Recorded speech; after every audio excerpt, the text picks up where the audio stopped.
La situation au Moyen-Orient devient extrêmement tendue. Après le rétablissement du blocus du détroit d'Ormuz par l'Iran, les États-Unis ont renforcé leur propre blocus des ports iraniens.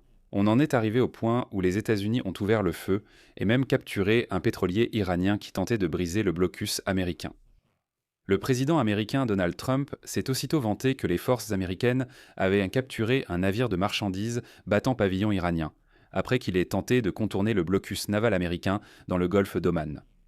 Et juste après cela, une nouvelle escalade des tensions a également eu lieu entre les États-Unis et la Chine. La Chine a soutenu l'Iran et a déclaré que les États-Unis agissaient comme des pirates, tandis que les États-Unis ont soudainement lancé de vastes exercices militaires au large des côtes chinoises. Et tout cela ne se passe pas par hasard, car il s'est avéré que sur le pétrolier capturé, qui battait pavillon iranien, se trouvait une cargaison chinoise et le pétrolier faisait justement route du port chinois vers l'Iran. Et la cargaison à bord du navire n'était pas ordinaire. Le pétrolier est parti d'un port où l'on charge des produits chimiques nécessaires à la fabrication de missiles. Je suis Alexei Petchi, discutons de ce sujet, mais avant de commencer, je vous demande de vous abonner à la chaîne, de mettre un like, d'écrire n'importe quel commentaire sous cette vidéo et de vous abonner à mon canal Telegram Petchi News, le lien est en bas. Vous trouverez aussi dans la description des liens pour soutenir cette chaîne YouTube. Merci d'avance pour tout don ou sponsoring. À bientôt.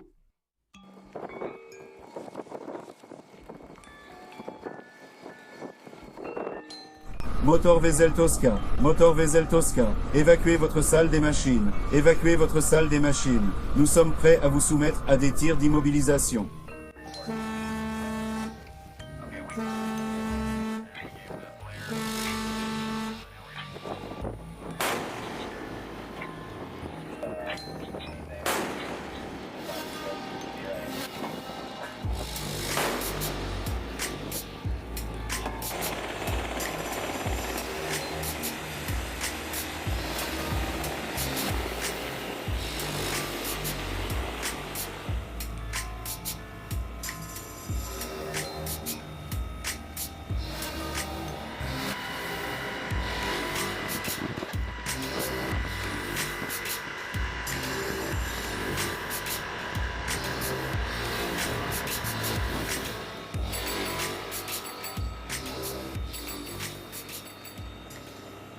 Donc, le président des États-Unis, Donald Trump, a déclaré que les forces américaines avaient capturé un cargo battant pavillon iranien après qu'il ait tenté de contourner le blocus naval américain dans le golfe d'Oman.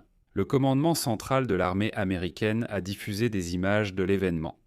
Aujourd'hui, il s'agit de la première saisie d'un navire et du premier cas de tir sur un navire depuis l'entrée en vigueur du blocus américain dimanche dernier, en réponse à la prise de contrôle effective par l'Iran du détroit d'Ormuz depuis le début de la guerre, le 28 février.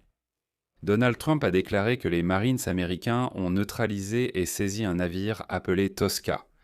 Alors que les responsables américains et iraniens se préparaient à des négociations au Pakistan à l'approche de la date limite du cessez-le-feu prévue pour la soirée du 21 avril, Donald Trump a écrit sur le réseau social Truth Social que le destroyer de la marine américaine, je cite, les avait prévenus à l'avance de la nécessité de s'arrêter. L'équipage iranien a refusé d'obtempérer, alors notre navire de guerre les a arrêtés sur place en perçant un trou dans la salle des machines. Selon un communiqué du commandement central des États-Unis publié dimanche soir, le destroyer Spruance a tiré plusieurs coups avec le canon Mk-45 de 5 pouces du destroyer sur la salle des machines du Tosca. Selon les médias d'État, les militaires iraniens ont accusé les États-Unis de violer l'accord de cessez-le-feu et de piraterie maritime, et ont promis de répondre prochainement lors d'une interview. Mais les Iraniens oublient qu'au son que la veille, ils ont tiré sur un pétrolier tentant de franchir le détroit d'Ormuz, après avoir affirmé qu'il était ouvert. Avant cette attaque, Donald Trump a menacé que si l'Iran ne consentait pas à un accord, les États-Unis mettraient hors service toutes les centrales électriques et tous les ponts en Iran. Comme l'a dit Donald Trump, fini les gentils. Et juste après cela, les prix du pétrole ont augmenté d'environ 7% dimanche soir. Le bond après l'ouverture des marchés internationaux compense une grande partie de la forte baisse de vendredi lorsque le président Donald Trump et le ministre des Affaires étrangères iranien ont annoncé l'ouverture du détroit d'Ormuz à la circulation des pétroliers. Et plus longtemps la restriction sur le transport du pétrole restera en vigueur, plus longtemps les prix du pétrole resteront élevés. On a déjà commencé à préparer les Américains au pire. Cette partie de l'émission est intéressante. Le ministre de l'Énergie, Chris Wright, a déclaré que le prix moyen de l'essence aux États-Unis pourrait ne pas repasser sous 3 $ le gallon, son niveau d'avant-guerre avant l'année prochaine. Il précise qu'il ne faut pas attendre de baisse des prix de l'essence cette année. Néanmoins, Wright affirme que Donald Trump a parfaitement géré la situation et que la hausse des prix de l'essence n'est pas une conséquence de la guerre. Absolument pas. C'est soi-disant l'inflation qui est responsable de tout ça. Pourtant, il n'explique pas pourquoi cette inflation est apparue. Je pense que pour une partie de l'électorat, cette explication suffira. Ensuite, une citation de Chris Wright. Les prix ont probablement atteint leur sommet et ils vont commencer à baisser. Bien sûr, après la résolution de ce conflit, vous verrez une baisse des prix. Capitaine Évidence. Bien qu'un prix inférieur à 3 $ soit une somme assez importante compte tenu de l'inflation. Mais l'administration Trump a réussi à gérer cette crise sans précédent. Chris Wright n'explique pas exactement comment. Et pour que personne ne pense soudainement que Trump, par sa guerre, a fait augmenter les prix du pétrole et donc de l'essence aux États-Unis. Wright s'est souvenu du début de la guerre de la Russie contre l'Ukraine en 2022. Et il a dit en gros, regardez, en 2022, Joe Biden s'en est encore moins bien sorti. Il disait « Pourquoi êtes-vous si inquiet à cause des prix de l'essence ? En ce moment, la situation n'est pas si mauvaise. » Wright a déclaré que les Américains ne devraient pas se plaindre, car le niveau maximal cette année est encore environ 1 $ inférieur au pic de 2022 lorsque Joe Biden était président. Mais revenons à la géopolitique. La Chine a exprimé aujourd'hui son inquiétude concernant la détention forcée par les États-Unis d'un cargo battant pavillon iranien. Le porte-parole du ministère des Affaires étrangères chinois, Guo Jiakun, a déclaré « La situation dans le détroit d'Ormuz est délicate et complexe. Les parties impliquées dans le conflit doivent éviter toute nouvelle escalade et créer les conditions nécessaires au rétablissement d'un transit normal à travers le détroit. Pékin exhorte les parties à maintenir le cessez-le-feu et les négociations.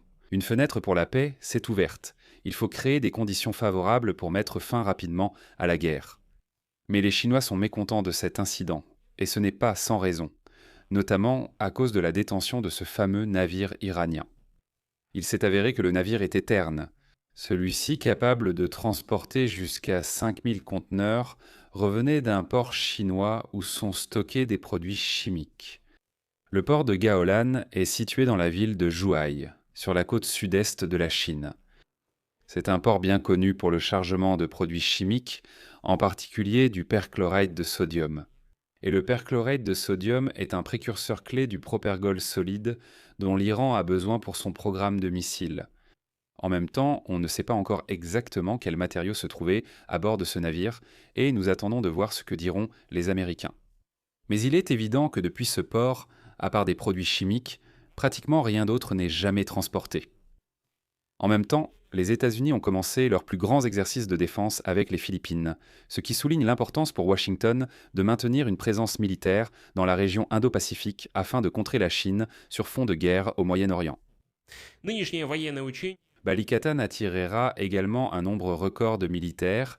Les pays participants enverront plus de 17 000 soldats pour des exercices navals et des exercices avec tir réel. Parmi les participants figurent bien sûr les États-Unis, ainsi que le Japon, le Canada, l'Australie, la Nouvelle-Zélande et la France, sans oublier bien sûr les Philippines. Les exercices militaires annuels entre les États-Unis et les Philippines ont commencé un jour après que la Chine a déployé un groupe de navires de guerre à l'ouest pour des exercices, dans la partie occidentale de l'océan Pacifique, et le Japon a rejoint pour la première fois les exercices Balikatan. Et tout cela se passe alors que l'on se prépare à une nouvelle visite de Donald Trump à Pékin, prévue pour la mi-mai. Pourquoi une nouvelle visite ? Parce que ces 2 précédentes visites ont été reportées et annulées. Je vais m'arrêter là, donnez votre avis et vos conclusions dans les commentaires sous cette vidéo, abonnez-vous à la chaîne, activez la cloche et n'oubliez pas de mettre un like. Si vous souhaitez soutenir le travail de cette chaîne YouTube, vous pouvez le faire via un don ou un abonnement de soutien payant. Comment faire ? Tous les liens et informations se trouvent dans la description de cette vidéo. Il est indiqué « Soutenir la chaîne Alexei Petchi ». Choisissez le format qui vous convient le mieux, je vous serai reconnaissant pour tout soutien de votre part. C'est tout pour aujourd'hui, à bientôt et prenez soin de vous.